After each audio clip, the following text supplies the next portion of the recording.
মুসা আলাইহিস সালামের পায়ের মধ্যে একবার একটা লাল পিঁপড়া কামড় দিছে।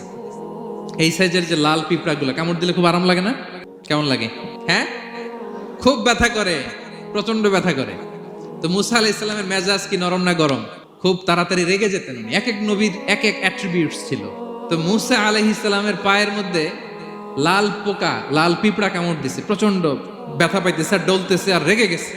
রেগে তাকায় দেখে এদিকে লাল পিঁপড়ার বাসা, যে পা দিয়ে ডোলে সবগুলোরে মেরে ফেলছে। তো ঘটনাটা ছিল মুসা আলাইহিস সালাম আল্লাহকে জিজ্ঞেস করছিলেন এই ঘটনাটা আল্লাহ কেন ঘটাইছে। আল্লাহকে জিজ্ঞেস করছিলেন, আল্লাহ আযাব যখন কোনো এলাকায় পাঠান তখন তো শুধু জালিমরাই মরে না, ভালো লোকগুলাও তো মারা যায়।